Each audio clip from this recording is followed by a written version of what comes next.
Hi there everyone, it's Alison here from Starzology. This time we're going to be talking about the Astrology of March for 2018.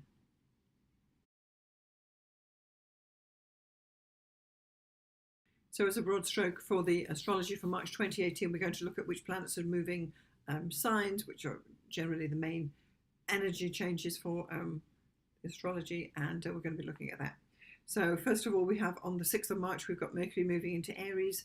So this means that it's moving out of Pisces, clearly, crossing the beginning of the zodiac, which is 0 Aries, and moving into Aries to start a whole new cycle astrologically.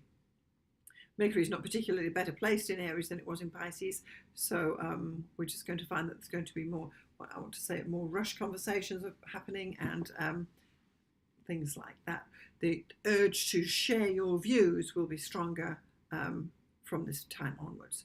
And then on the same day, but 18 hours later, Venus is actually entering Aries as well. So this is a different thing altogether. Venus is the planet of love and money. It was in Pisces where she is exalted, which is a really good place for Venus to be, where she can be herself and provide all the beautiful things that she does. And now she's moving again, crossing the beginning of the zodiac, moving into Aries on the same day as Mercury, so they're the conjunct.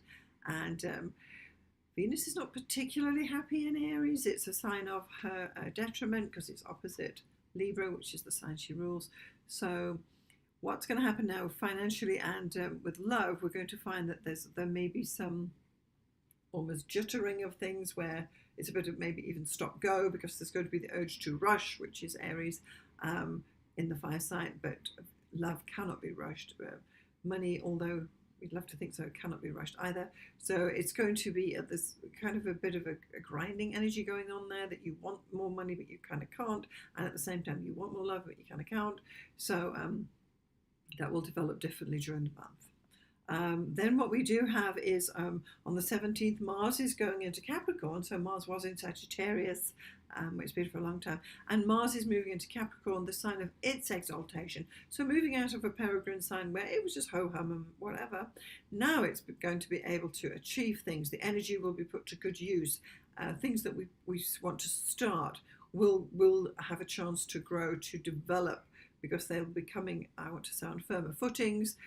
You're going to be doing it by sticking to the rules, and in this way things can grow for you as well.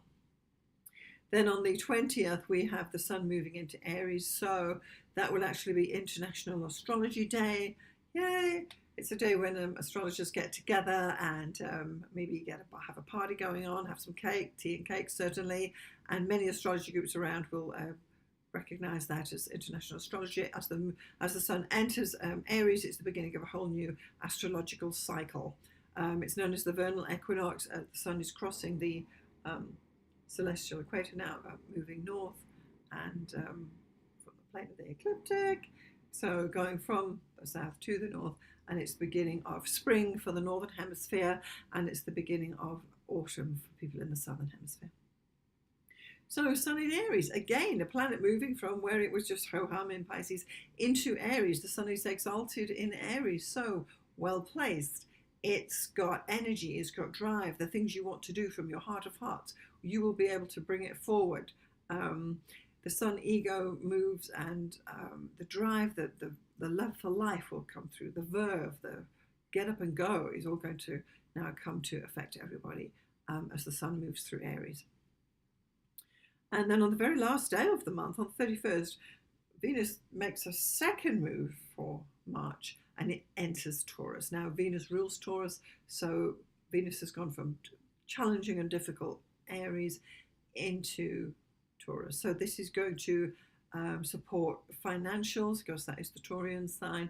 It will support love as well, because that will become easier, but finances and anything to do with money earned or establishing your financial securities and things like that are going to be better favored from the 31st of March onwards. So anyway, that's interesting, because Venus is the only planet that's actually moving signs twice, of course, apart from the moon. And then we do have a couple of retrogrades coming up this month too, interestingly. On the 9th, we've got Jupiter is stationing retrograde in Scorpio. So it's actually going to, that's going to be its first retrograde station for Scorpio, where for me it's been a good thing because since Jupiter went into Scorpio, I've kind of got a lot of things done. I've just got down to it, and it's a way of growth happening on a deeper level.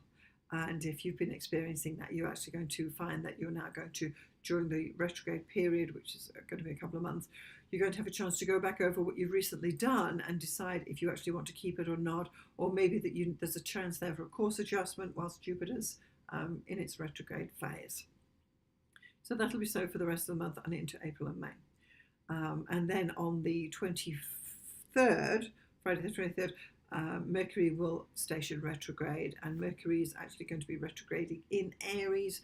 So you may or may not know, but Mercury is retrograde around 3 times a year, at the maximum 4, and it cycles through the actual elements. So at the moment, Mercury's doing its retrograde cycles through the fire signs, and where we may have rushed in as soon as Mercury went into Aries, there's going to be some retraction there. There's much more spoken about Mercury retrograde, and that's certainly a topic for another video, but what it means is that the signs of Gemini and Pisces, who are ruled by Mercury, will have a slowdown period for around about 3 weeks.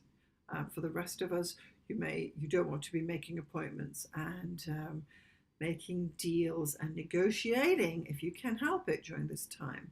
If you have already received an offer prior to Mercury going retrograde, then you will, this is the chance in the retrograde period where you can go back and reassess, shall we change this, shall we change that, before moving forward. So it's almost like a kind of 3 steps forward and 1 step back to just make sure you're actually on the right foot, and are you solid with what you're doing, and are you happy with the way things are going, and any deals or commerce or anything like that. It's not the actual exchange of the money at the time, it's the deal that goes around it. So even if you bought something that you thought at the shop was great the week before Mercury went retrograde, the week afterwards you're going to think, nah, I'm going to take this back, and you'll take it back to the store for whatever reason and decide that you need something else. So it's a time for that as well. So then just looking at the moon as well, we actually have 2 full moons in March. The first is on the 2nd in Virgo, that's a full moon, and then we have one on the 31st. And it's not often this happens that you get two full moons in one month, but we happen to have it in March 2018. So then the new moon is actually bang in the middle on the 17th, and the new moon will be in the sign of Pisces at actually 26 degrees. So if you know anything about new moon wishing, I've got more on that elsewhere. You're looking at the 26 degree Pisces position in your chart to find out where you should be doing your new moon wishes from. So that's pretty much a bit of a roundup there about the Astrology of March 2018. The main shift is going from Pisces into Aries. Several planets are crossing into Aries, and we're beginning to see the beginning of spring. It's an equinox, equal day night, and yeah. So it's just one of those times in the years when there's quite a bit going on, and there's a bit of a shift. There's a shift from the south to the north as the sun crosses over and starts to warm up the top half of the earth. So thank you very much for watching. This is the Astrology of March 2018. If you do like my videos and that, please do subscribe. It does support me. And I'll see you next time. Have a prosperous day.